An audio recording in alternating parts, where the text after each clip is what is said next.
Interesting.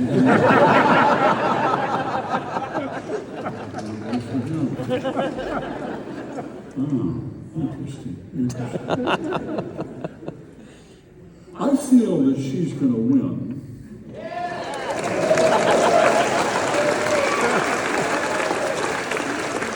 I just think that it's going to be such a load off the shoulders of men on either side, just to have a woman take over, and we suffered. I mean, women got the vote in 1920, and at last,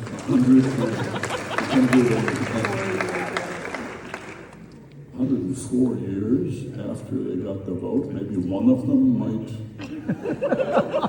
be prepared, by virtue of A, experience, and B, selective honesty to run for office, and the ambition, of course, is important. No, I think this might happen. I suffered through the Bill Clinton years when he lied to the grand jury, and I thought, Bill, why?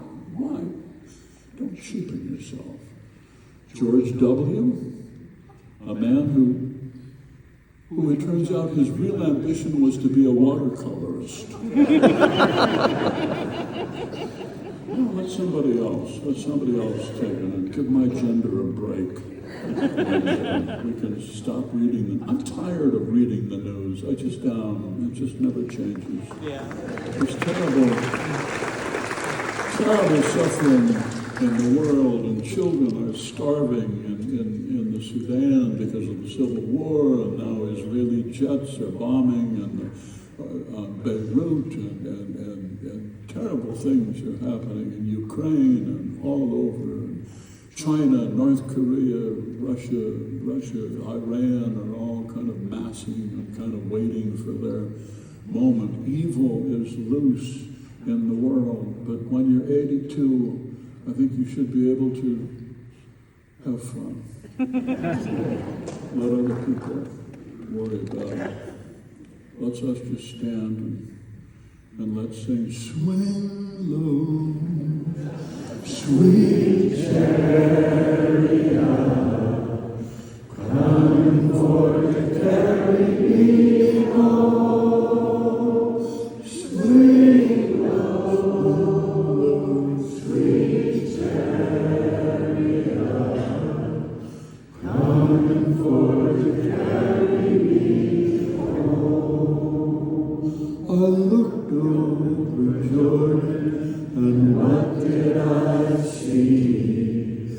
Come for to carry me home. A band of angels coming after me, coming for to carry me home. Swing low, swing low, sweet chariot, coming for to carry me home. Swing low, sweet chariot,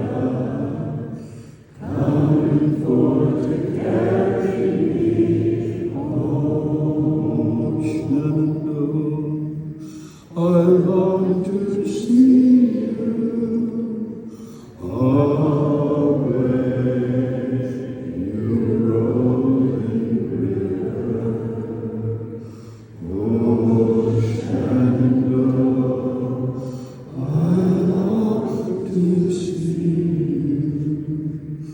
Away, I'm bound away, across the wide Missouri.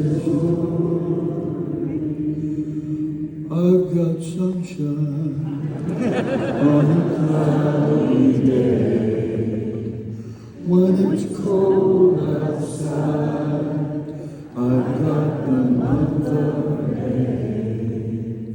I guess you say, what can make me feel this way? My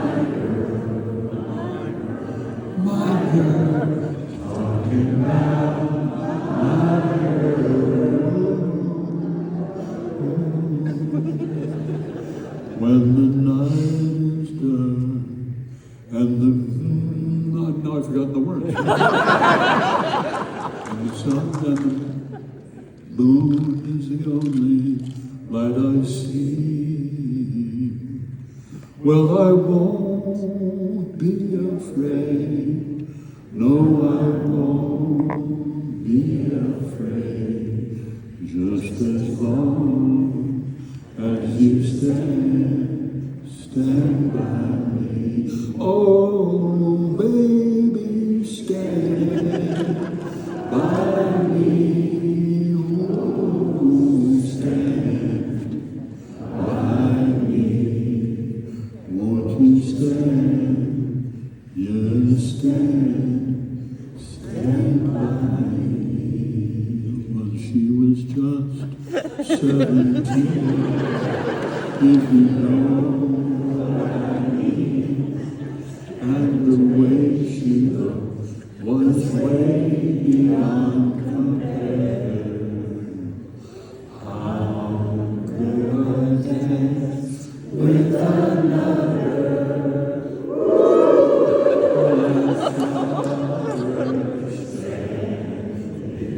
Well, my heart went boom when I crossed that room, and I held her hand in mine. We danced through the night, and we held each other tight, and before too long, I fell in love with her. I'll never dance with another. Oh, when I saw her standing there. I wonder if you know how many Methodists may be here.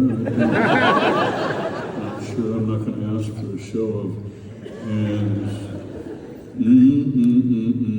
No, okay.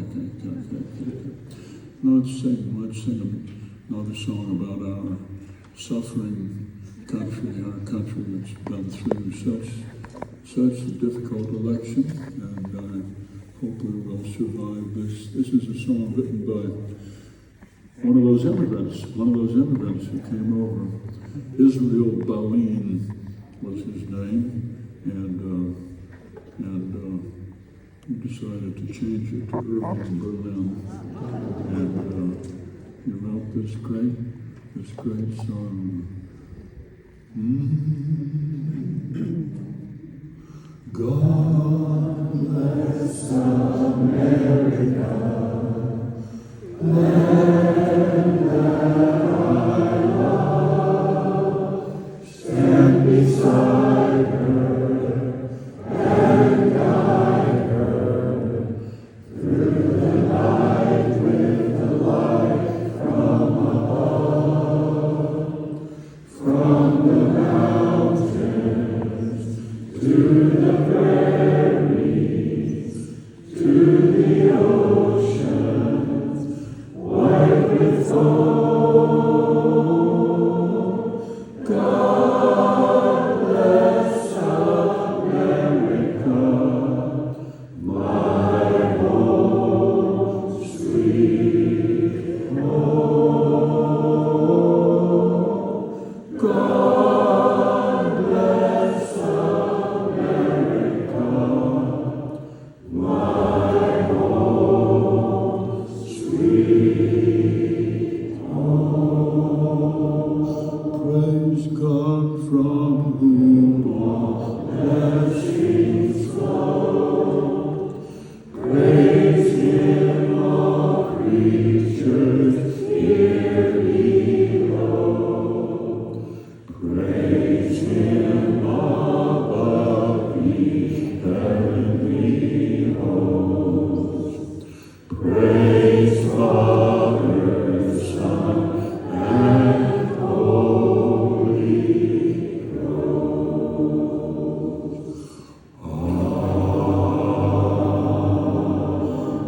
Amen. You may be seated.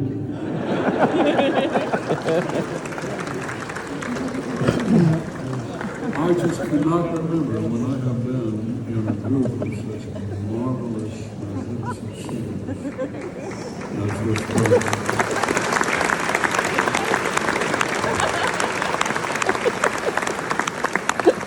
Well, it's been a quiet week in Lake Wobegon.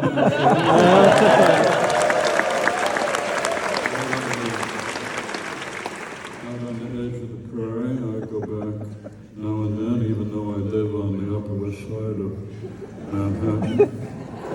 I'm 82, and so mostly I go back for funerals. Well, I mean, it's just a fact of life. You know you're going to die, I mean, not to give it away, but it does happen. It does happen, even to the best people. And so I go back. I went back for the funeral of my first wife. That was a strange occasion. They asked me if I would write a poem for her. And I would, of course. When I knew her, I was writing serious poems. I was trying to write sonnets. So I recited a sonnet that I had written for Mary. You made crusty bread rolls filled with chunks of brie and minced garlic drizzled with olive oil, and baked them until the brie was bubbly, and we ate it lovingly, our legs coiled together onto the table, and salmon and dill with lemon and whole wheat couscous, baked with fresh ginger and garlic, and a hill of green beans and carrots roasted with honey and tofu. It was beautiful, the candles, the linen, the silver, the sun shining down on our northern street. Me with my hand on your leg, you, my lover, in your jeans and green t-shirt, and beautiful bare feet. How simple life is. We buy a fish, we are fed, we sit close to each other, we talk, and then we go to bed. A sonnet that left out a great deal. They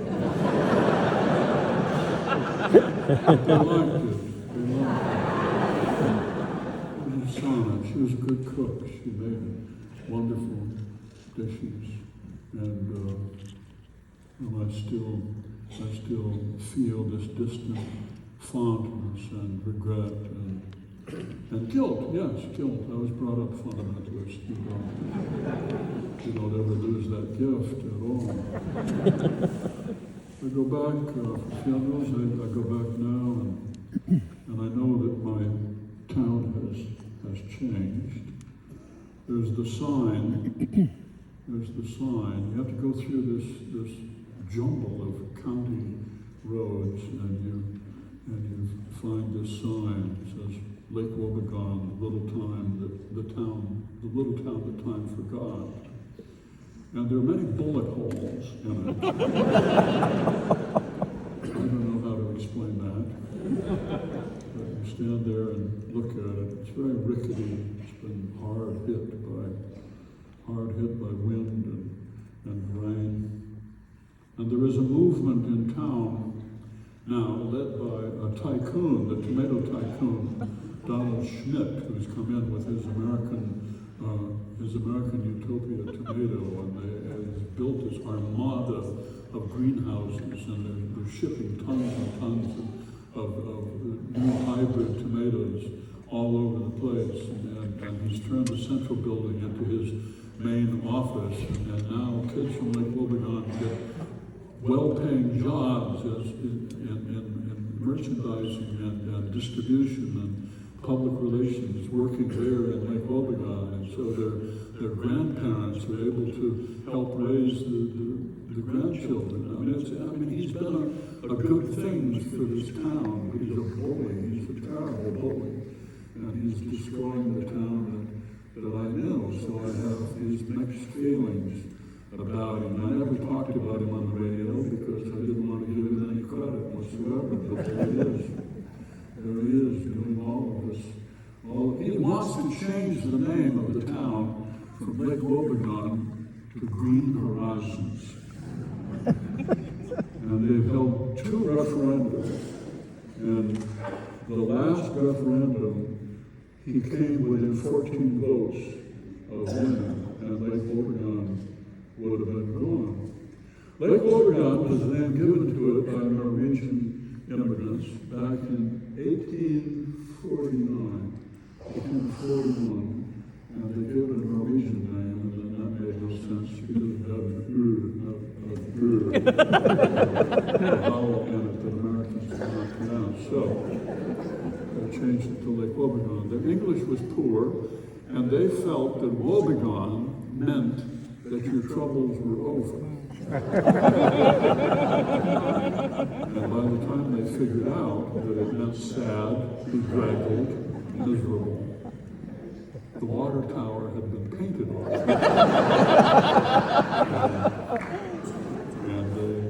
and it was too late. It was too late to change it, and the town had been incorporated.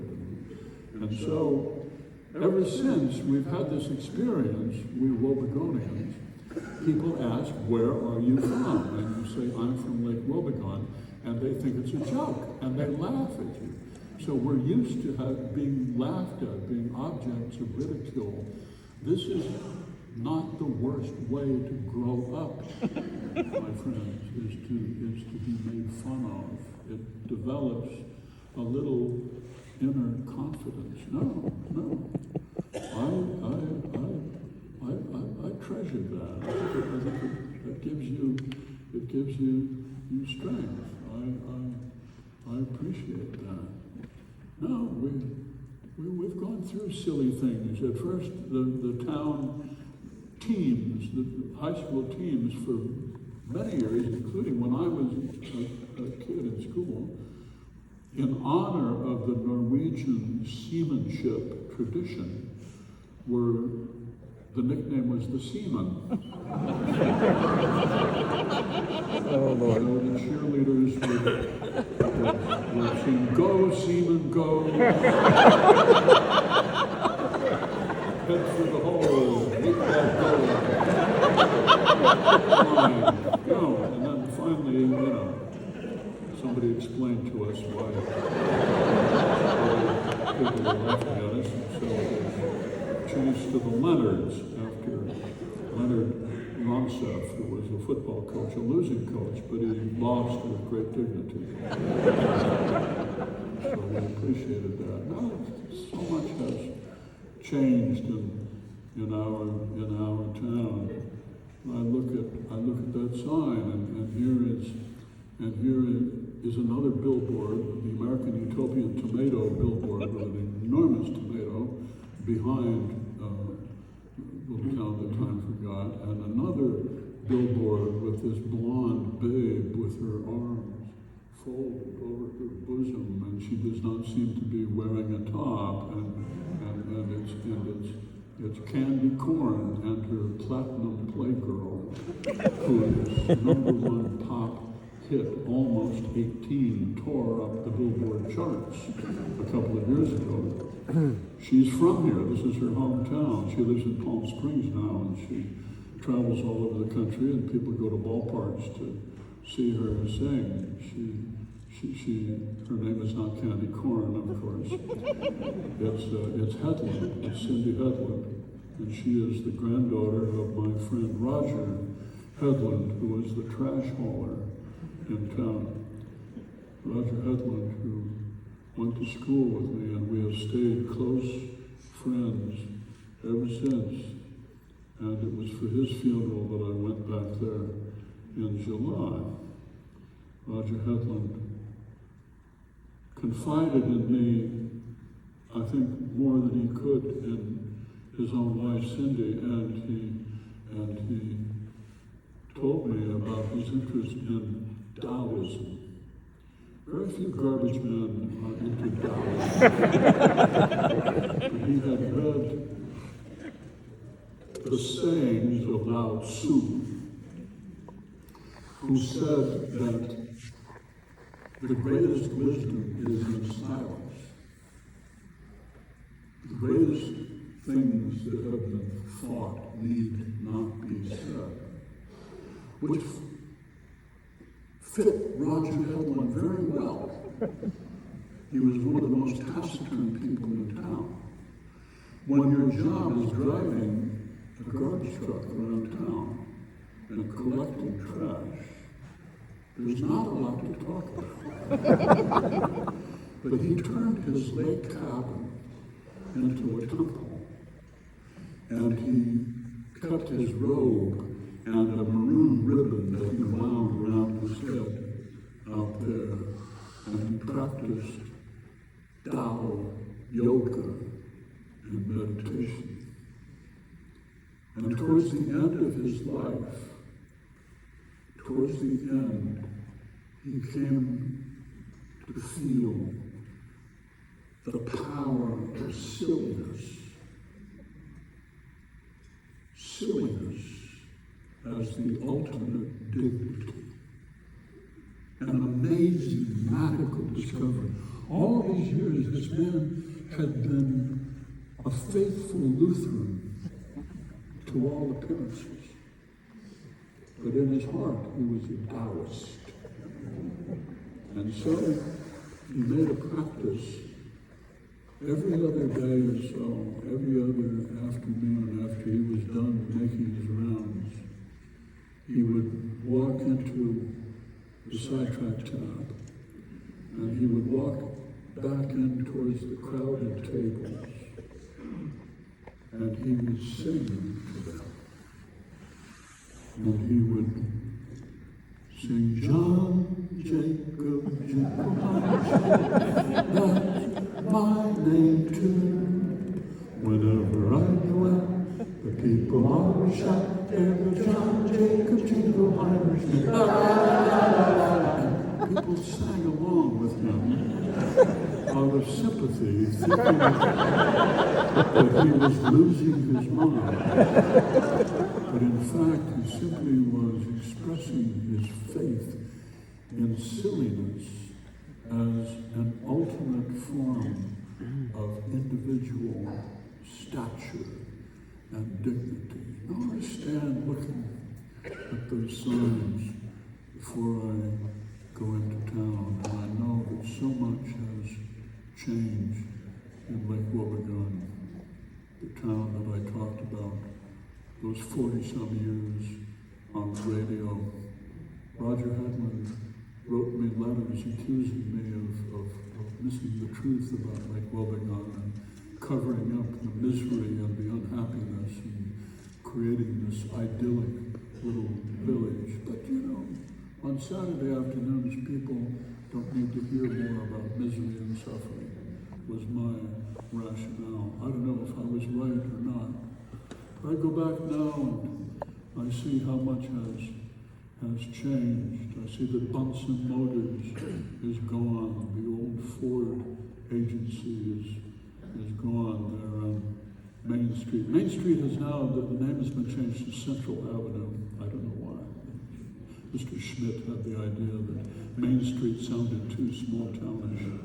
And so the town is, and Bunsen Motors is gone. It's now another company called Universal Fire and Earth. They sell artisanal firewood.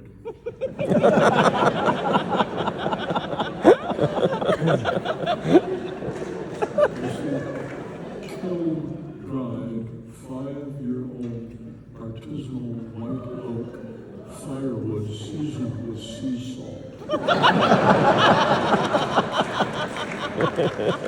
The idea that burning these logs will give off the air of the ocean. They advertise this. The amount you pay for a small bundle of these logs, $45 for a half a little bundle. It doesn't stand right with me. It's not the people I come from. The earth refers to a manure that they make under the name holy shit. Holy spelled W-H-O-L-L-Y. And it's organic, aerated horse manure mixed in with lamb and llama.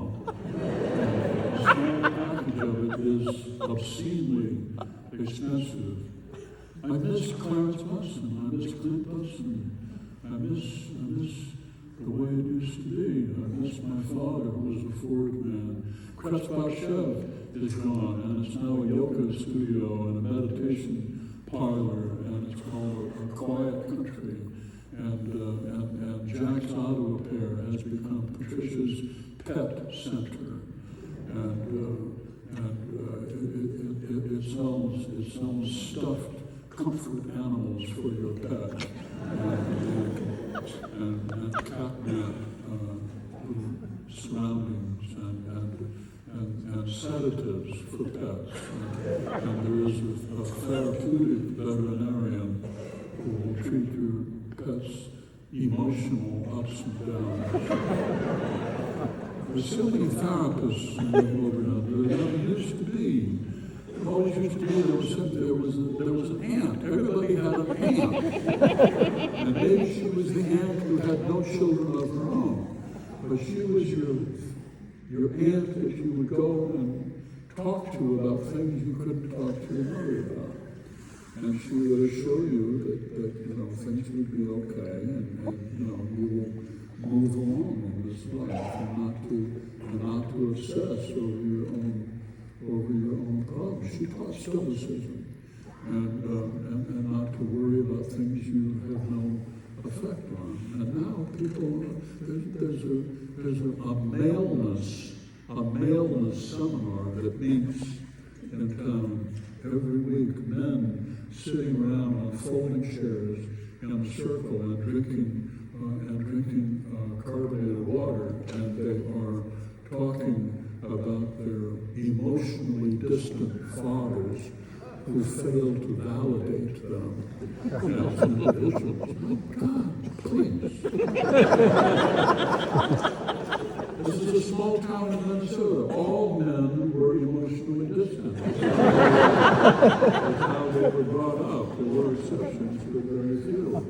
And in my generation, these men got us through the Depression, and somehow they managed to keep their head aloft and their confidence, and they found a way to earn the money to build houses and to raise their children, and to raise half-acre gardens, and the women did the canning and the freezing, and we got by. I remember slaughtering chickens in the backyard. That was a moment of truth. When you went to your grandma's and you brought home a gunny sack with 6 chickens, and some of whom you knew personally. And it was your job to catch them with a clothes hanger, and catch them by the ankles with the hook, and take them to your father, who dispatched them at a stump, and the headless chicken ran around bleeding, and you saw this as a small child, and it gave you some sense of life and death, and you studied it. You came to your own conclusions. No, I was lucky to grow up in this town. I miss it now when I go back. So much has changed. So much has changed. So I walk into the Chatterbox Cafe. It has changed. I understand these changes. The commercial beef special is no longer on the menu. They only serve it on Saturdays. The commercial beef sandwich was 3 big hunks of pot roast on 2 mounds of potatoes and gravy. And everybody knew it was bad for you. But we loved it. And then our friends started to die off young. And we did not want to join them. We wanted to live a long life so that we could see our grandkids grow up. And so we left them alone. And Dorothy started to offer pad thai. And the Chatterbox people made fun of it at first, but then they didn't anymore. And people slipped over and that. I understand. I insist on preserving all of the past. But there's a beauty in a small town, and walking down the street, and you see people whose families you know, and their histories you know.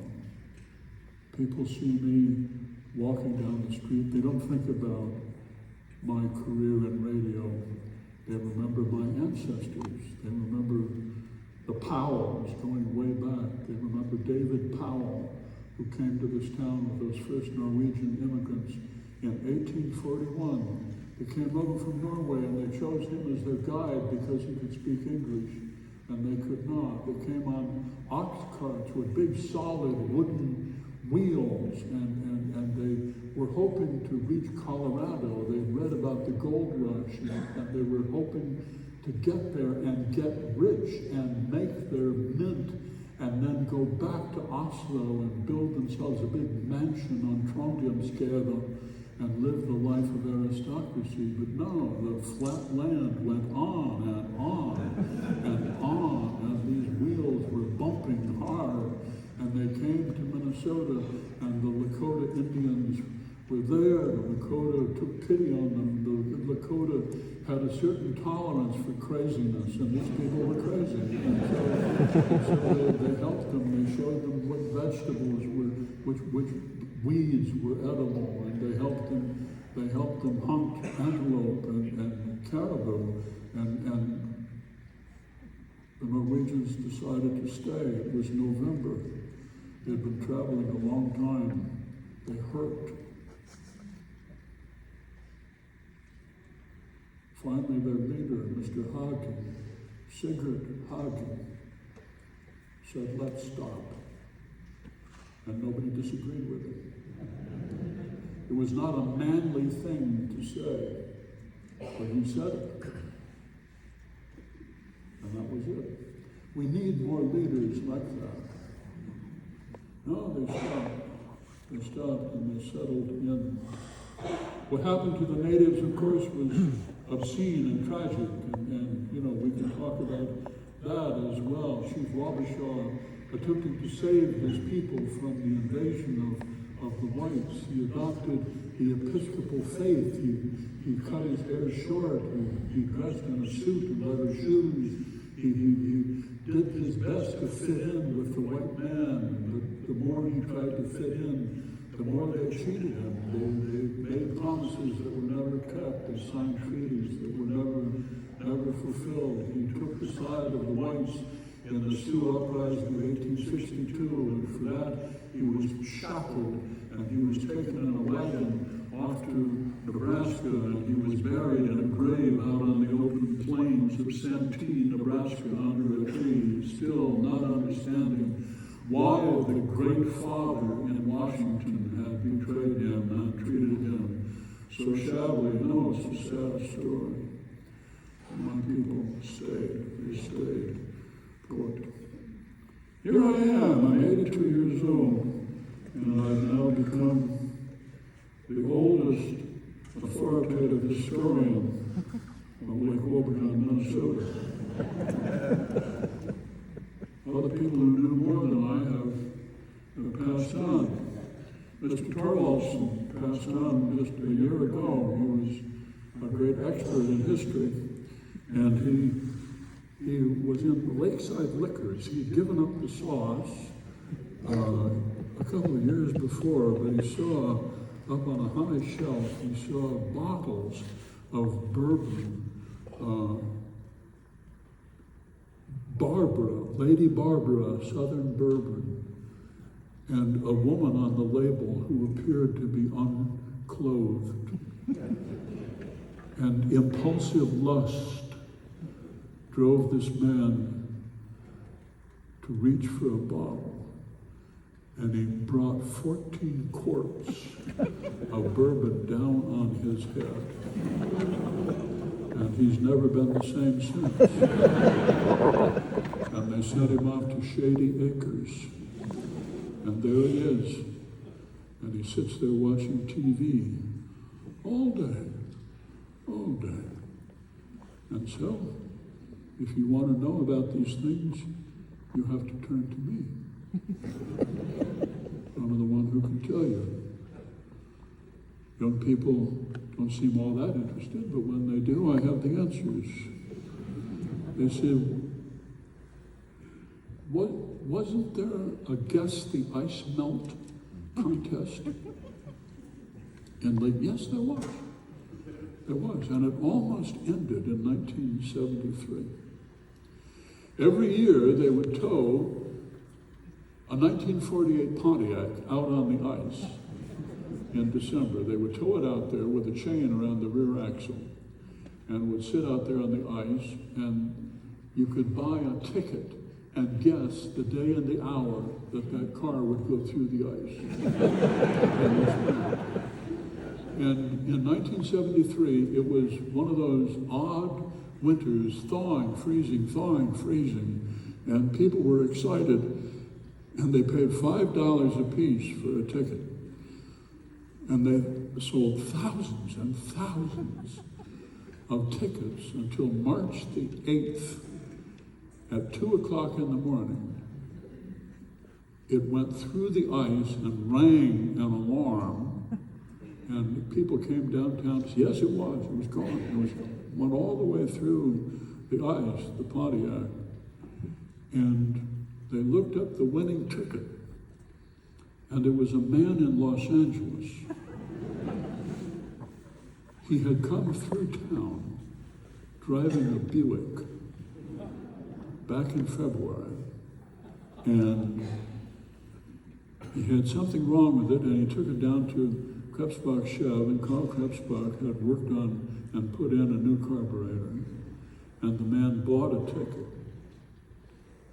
He was a man with a ponytail, and he had a bumper sticker that said, "Get off my ass." And he was not a pleasant person. He won it. He won $18,200. And he was a lawyer.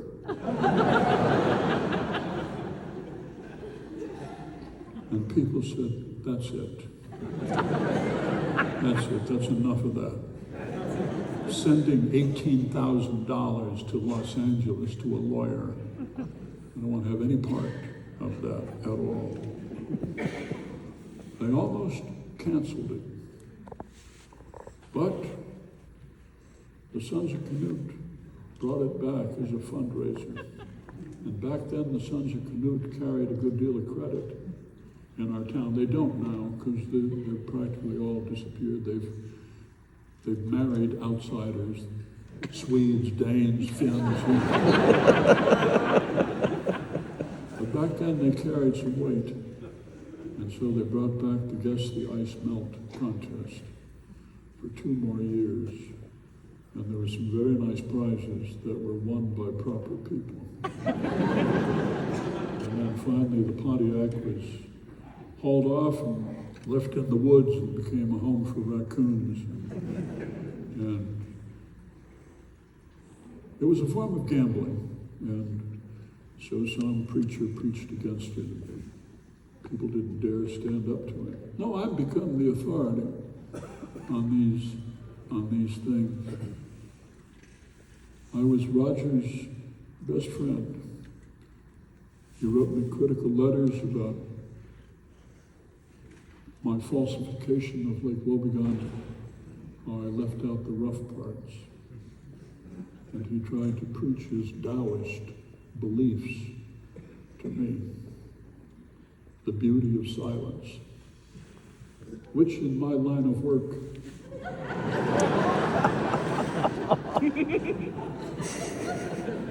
doesn't lead to much of anything. I went back for his funeral. There was another funeral that took place when I arrived in town, and I went to that as well. Ronnie Hansen, who had been a classmate of mine as well, and who, last time I saw him was at the class reunion. I think it was our 50th, 2010.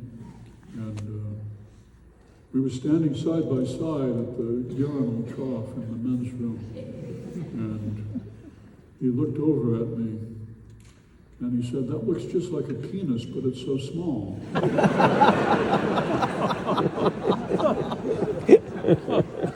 I said, "Ronnie, I don't get excited looking at men the way you do." And I turned to him as I said it.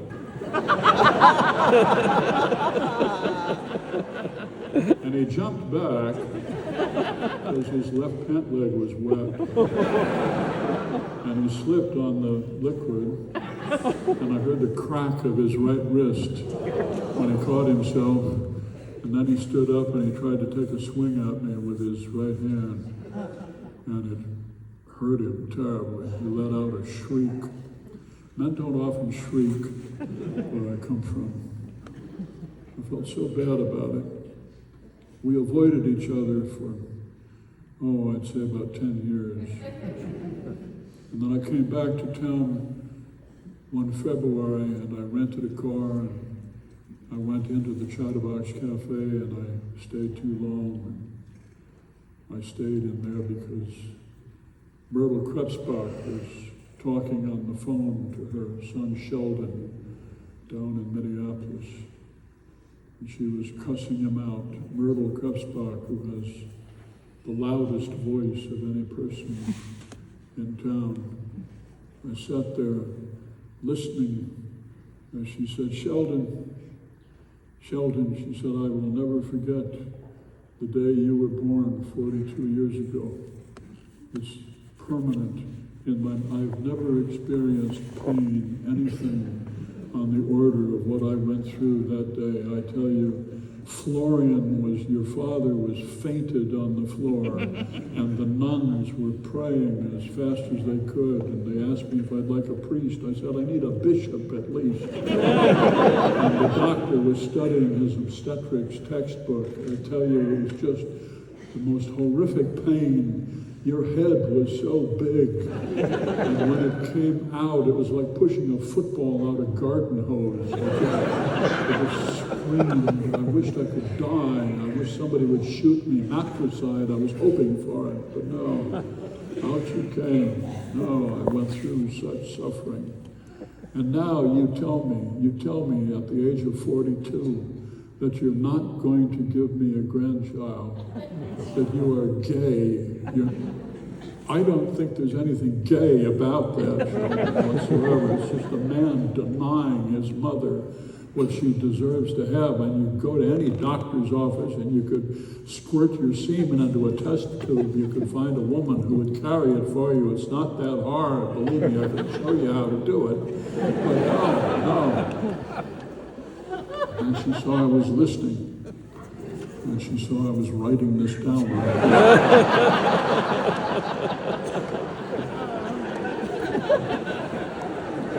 I went outside, my car wouldn't start. It was cold.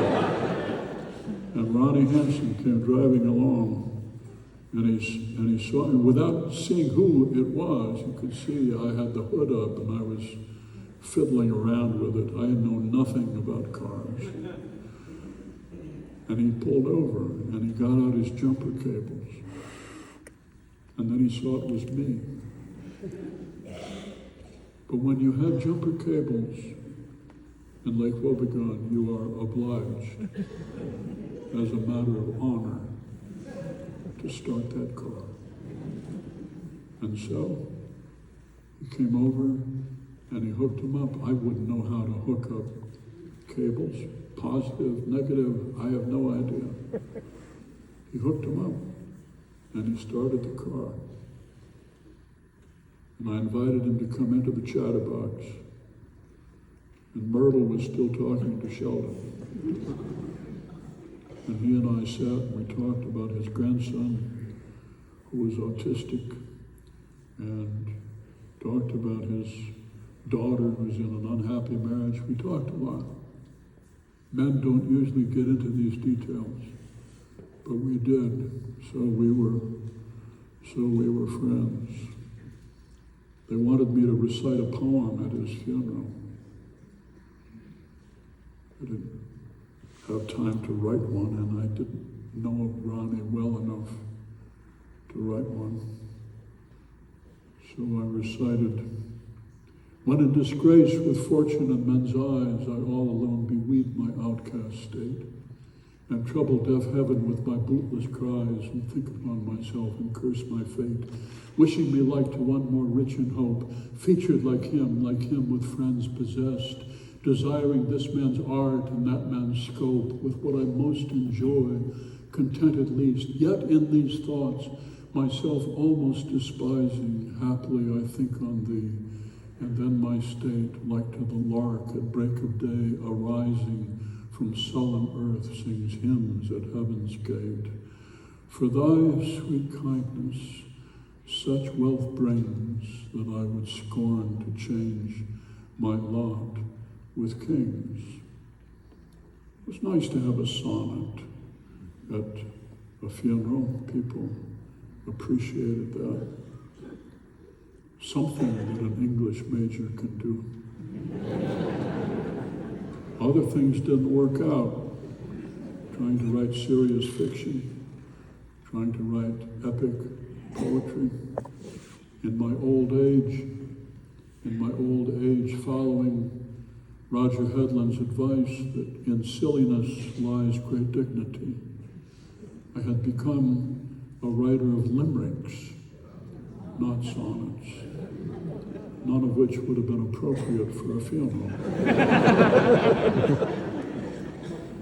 A young fellow from Pocatello said, "Why is my urine bright yellow? Was it something I ate, or could it be Kate, whom I dated on Saturday? Hello." There was an old man of Bay Ridge who cried out, "Son of a bitch." I got up in the night, and on came the light, and I find I have pissed in the fridge. An Orthodox rabbi of France, one day, strictly by chance, ate escargot and saw it was so, and shuddered and shit in his pants. But I can write a sonnet if I need to. And so I wrote one for Roger Headland's funeral. He was a trash man, and I worked hard on this sonnet. I went to the review. Cindy was there. He lay there in his great floral display around his coffin. He looked uneasy in death. He looked as if he was waiting to jump up and say, "It's only a joke, it's only a joke." But death doesn't let you do that. He lay there, and I couldn't help but notice that his hair was wrong. And he was wearing a cheap clip-on bow tie. And he never would have worn that. He was a trash man, yes, but he had a sense of taste. And I told Mr. Lindbergh, "We've got to change this." So Cindy got some hairspray, and she combed his hair back in sort of a ducktail, the way he would have worn it. And I took his clip off, and I gave him one of my red ties. And it's not easy lifting up a dead man's head and getting the tie around him and tying it backwards. But it looked better that way, and he looked more rested.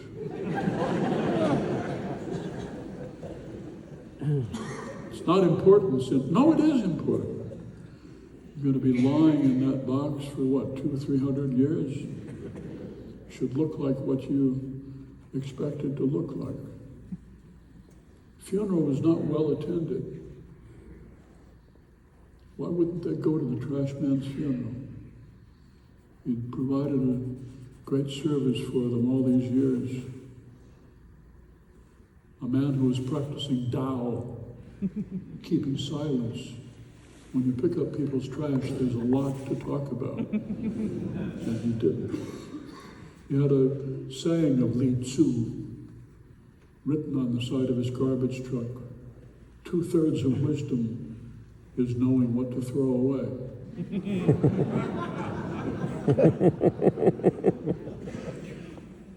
Pastor Liz preached from the verse, I think it's in 2 Corinthians, we are dismayed, but we are not disturbed. We do not despair, something like that.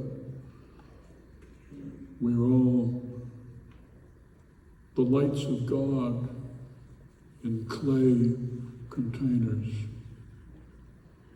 It's a simple funeral. And in the middle of it, I noticed, I don't know how, I think I had a pencil in my mouth. And I noticed this lump way on the back of my mouth. Way back here, this thing protruding out. And it just struck me as odd. So I Googled on my cell phone, lump on roof of mouth. And there's a great deal of information about cancer and tumors and life expectancy. And you start to take this thing really seriously. We lined up behind the hearse and it headed out towards the Prairie Home Cemetery. And I was still feeling around for it. Dorothy of the Chatterbox Cafe said, what is it? I said, I don't know, something. She said, open your mouth wide. As we were walking along, she put her finger in there. And she said, it's your hard palate, that's all it is. I'm not sure that is. We went out to the gravesite. It was a deep hole, and the vault was there. And Roger's sister sang God Be With You Till We Meet Again. And the vacant chair, I don't know, it was too much. I wandered away from the ceremony, and I walked off and looked at the graves of my people, my aunts and uncles. Even though they didn't get along, there they were, still close together for an eternity, one would assume. No, there was Dr. DeHaven, our old doctor in town. This doctor who was very skeptical about ill health. And if you came to him with a problem, he inevitably said, well, let's wait and see what develops. He didn't really believe in MRIs or surgery. He took the wait and see attitude. People died out of loyalty to Dr. DeHaven. There should be a monument to his patience.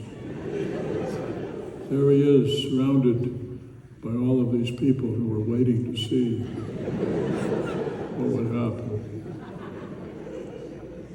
And I heard a voice over behind a monument to a Civil War veteran, a young woman's voice, and she was saying, have you ever woken up next to someone in bed and you can't remember his name or her name, as the case may be? And I looked and it was Candy Corn. She was on a cell phone. And then she stood up and she pulled up her trousers. She'd been peeing out there in the cemetery. I ducked down so she couldn't see me, knowing I would like to use this story at some point. I walked around. There was the grave of Mr. Hendrickson, Gene Hendrickson, who had created the world's largest ball of twine. He was a farmer, and he couldn't bear to throw away twine that bound his hay bales. And so he wound them into a ball, and it just kept getting bigger. And pretty soon it was 4 feet in diameter, and people came around to see it. And now it dawned on him that he had created something of interest. He just had to figure out what it was about. But he kept winding twine, and it got to be 10 and 12 feet in diameter and 16 feet.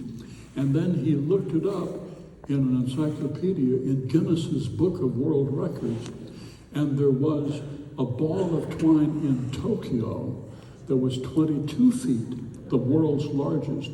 And so he collected twine from his neighbors, and he built one that was 25 feet, and it became 40 and 50 and 60 feet in diameter. And now he laid a concrete slab outside of town by his cornfield, and he put up the world's largest ball of twine with a roof over it and a little plaque explaining what it was all about. In his mind, it was about community. It was about what we can achieve when we are all working together to one end. This is the basis of small-town American culture, he explained in this copper plaque. His wife thought he was an idiot. She wanted nothing to do with it. Another ball of twine in Racine, Wisconsin passed him, and so he kept building, and it came to be 120 feet in diameter. And it was his plan that he would be buried in that concrete slab under the world's largest ball, his great achievement in this life. And instead, his wife buried him over here in her family plot, the Olsons. And his grave lay at the foot of where she would be buried. And meanwhile, the roof has fallen in on the world's largest ball. The plaque has been stolen. The thing has gotten sopping wet. It's rotting. It is shrinking. Rats and vermin crawl in and out of the thing. They're chewing on it. His great achievement in life disappearing, soon to be forgotten. Only the authoritative historian remembers. Soon it will all be gone, same as all of us. No, it was very moving being out there. And then I heard a voice, and I know you have every right to be skeptical. I grant you that right. I would be too. But it happened to me. I heard this voice. It was a woman's voice. And I recognized it. And it wasn't so much hearing it as feeling it inside my head. A woman was saying very quietly, "They said that I died in my sleep, but I did not. I was quite awake. I had a great deal on my mind. I had gotten up out of bed because I was planning lunch for the next day, because my sister Florence had found my old friend Bruce, who lived in Wilmer, my first boyfriend, and he was going to come over for lunch. And I wanted to make him tuna noodle hot dish and make rhubarb pie, which I hadn't made in years. And I looked up the recipe, and I had it all figured out in my mind. Tony had died 5 years before. I was lonely. I wanted a friend, and if Bruce wanted to be a friend, I wanted to take him on.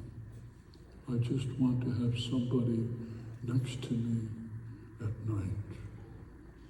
He was coming that day, and I went and lay down in bed, and then suddenly it happened. I was not asleep.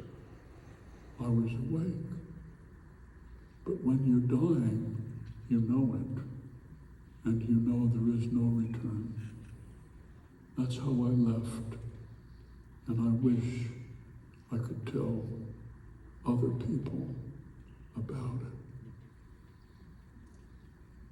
It was my third cousin, Evelyn. She had died, we thought, in her sleep. She died, and she wanted her ashes to be scattered over Lake Wobegon, where Tony's had been scattered years before. And she wanted her grandson, Kyle, to fly his parasail over the lake and scatter the ashes from a great height so they would spread out far and wide. So he came up from Minneapolis with the parasail, and he got his friend Speedo to drive his speedboat and tow him behind it, not knowing that the wedding of Debbie Detmer had been canceled. Debbie Detmer's wedding, which was to take place on a pontoon boat on Lake Wobegon, had been canceled because she wanted Stand By Me to be sung at her wedding, and her fiancé wanted to recite Walt Whitman, and they couldn't compromise. And she discovered that she didn't really like him. And so he went back to San Francisco, and here was the boat. It was all decorated, festooned with ribbons, and there were platters of appetizers and shrimp and so on. And they donated it to the Lutheran Church. And Pastor Equist remembered that a group of 20 Lutheran pastors were coming on a bus on a tour of Minnesota that very afternoon. They had been sent by their bishop in New Hampshire and Massachusetts because they had signed a petition asking that people could be ordained Lutheran pastors without affirming their belief in the deity of Jesus. In other words, Unitarian Lutherans. And so the pastor thought it would be a good idea for them to have a tour of Minnesota to find out what Lutherans believe. And they were all aboard this pontoon boat, and they were getting drunk on white wine and cheese and shrimp. And meanwhile, the speedboat came speeding along, and the wake rocked this pontoon boat as the man was flying overhead in the air with a vase in his hands.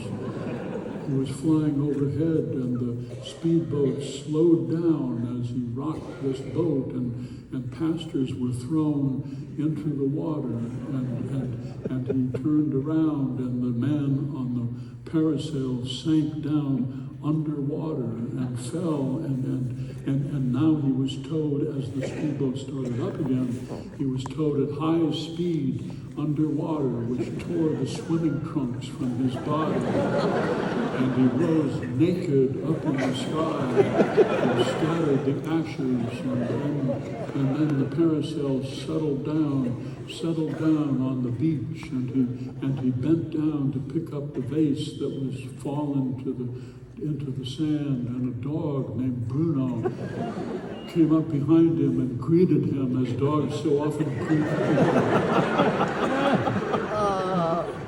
It all came back to me, this whole story. This is what it means to be the oldest historian. in Lake Wobegon. You remember these events. My career, I don't remember it at all. What happened in my 50s and 60s and 70s, it's all a blur. I just went everywhere and did everything. But I remember my hometown. I had this sonnet that I'd written for him, and it was not too late to read it, so I went back to the gravesite and I read my poem for Roger Headland. Time passing, and the old man with a sigh is mowing. He hasn't been merciful, has he? My best friend, a good and generous guy, is gone, leaving the world less jazzy. He went out to mow the lawn, though feeling ill, lay down for a nap and never arose. And now we carry him up the hill. He's 82 years old in his Sunday clothes.